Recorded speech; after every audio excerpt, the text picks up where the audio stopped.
زاہد صاحب کیا سمجھتے ہیں آپ کہ جس طرح رچرڈ آلسن نے بھی کہا کہ افغانستان کیا ایک ہی پیمانہ رہے گا پاکستان امریکہ تعلقات کو جانچنے کا؟ دیکھیے صرف ایک پیمانہ نہیں ہے، لیکن یقینی طور پہ افغانستان کا جو معاملہ ہے وہ بنیادی میرے خیال حیثیت رہے گا پاکستان اور امریکہ کے تعلقات کو جو ڈٹرمن کرنے کے لیے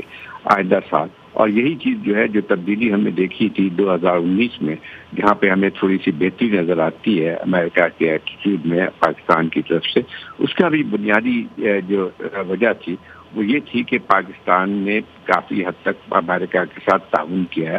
طالبان کو، اور امریکہ کی جو بات چیت چل رہی تھی اس کے لحاظ سے۔ اور میرا خیال یہ ہے کہ جو ہے اس وقت پاکستان اور امریکہ کے تعلقات میں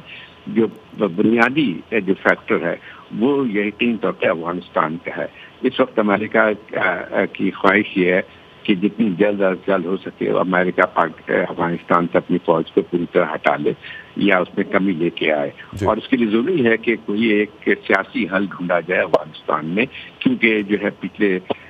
تقریباً 18 سال سے جو جنگ جاری ہے اس میں یہ بات صاف ظاہر ہو گئی ہے کہ ملٹری کے ذریعے وہاں پہ افغانستان میں امن نہیں لے آیا جا سکتا ہے، وہاں ابھی جنگ میں شدت بھی آئی ہے۔ تو آئندہ بھی جو اگر ہم دیکھتے ہیں کہ جو پاکستان امریکہ کے تعلقات میں جو بنیادی فیکٹر رہے گا کہ کس حد تک دونوں ممالک تعاون کرتے ہیں یا پاکستان امریکہ کے ساتھ تعاون کرتا ہے وہاں پہ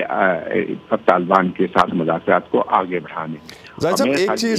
ایک چیز اگر ہم اس میں ایڈ اپ کرتے چلیں، ان تعلقات میں ہمیشہ سیکیورٹی معاملات کی بڑی اہمیت رہی ہے، کیا یہ سیکیورٹی اسٹیبلشمنٹ کے تعلقات سے آگے کبھی بڑھ کے تجارتی تعلقات پہ بھی جائیں گے دونوں ممالک کے تعلقات؟ دیکھیے یہ بڑی کوشش بھی کی گئی ہے کہ صرف پاکستان اور امریکہ کے تعلقات صرف جو ہے فوجی نوعیت کے نہیں ہوں، لیکن چونکہ جو ہے پورا ایک اسی قسم کی ایک چیز بن کے آئی ہے، تاریخ میں یہی رہا ہے کہ دونوں کے ممالک کے درمیان جب بھی بہتر صورتحال ہوئی ہے اس میں بنیادی چیز جو ہے وہ سیکیورٹی کے معاملات رہے ہیں۔ ابھی بھی مجھے نہیں لگتا ہے کہ کوئی اور بھی اس کا ڈائمنشن ہو سکے گا۔ تو چائنا کے ساتھ جو ریلیشنز ہیں زاہد صاحب، چین کے ساتھ پاکستان کے تعلقات خاص طور پہ سی پیک کے حوالے سے امریکہ کے تحفظات رہے بھی ہیں، ہم نے اس میں مختلف قسم کی آبزرویشنز بھی دیکھی ہیں، تو دونوں طاقتوں کے درمیان، چین اور امریکہ کے درمیان پاکستان کیسے توازن رکھ سکتا ہے؟ دیکھیے پاکستان نے ہمیشہ توازن رکھا ہے۔ چین سے پاکستان کی دوستی کوئی نئی نہیں ہے، اگر دیکھا جائے تو 1960 سے پاکستان اور چائنا کے درمیان ایک اسٹریٹجک ریلیشن شپ رہی ہے اور بہت زیادہ اس کی اہمیت رہی ہے،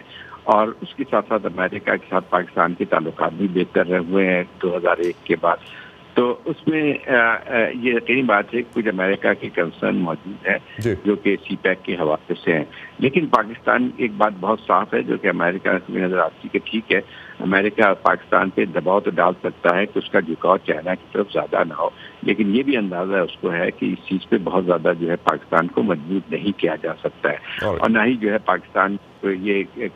کو کہا جا سکتا ہے کہ وہ سی پیک کو ختم کرے۔ میرا خیال یہ کہ یہ ممکن نہیں، اور امریکہ کو کم از کم یہ بات بھی سمجھ میں آتی ہے، ٹھیک ہے اس کی طرف سے تنقید بھی جاری ہے، لیکن یہ بات بھی بہت صاف ہے کہ پاکستان اور چائنا کے جو تعلقات ہیں اس میں اس کی نوعیت یہ نہیں ہے کہ وہ امریکہ کے خلاف ہوگی۔ میں سمجھتا ہوں کہ یہ چیزیں جو ہے نقل ایکسیپٹ کرنی پڑے گی امریکہ کو بھی۔ بہت شکریہ زاہد حسین صاحب آپ کا۔ زاہد حسین سینئر تجزیہ کار ہمارے ساتھ بات کر رہے تھے پاکستان اور امریکہ کے تعلقات کے حوالے سے۔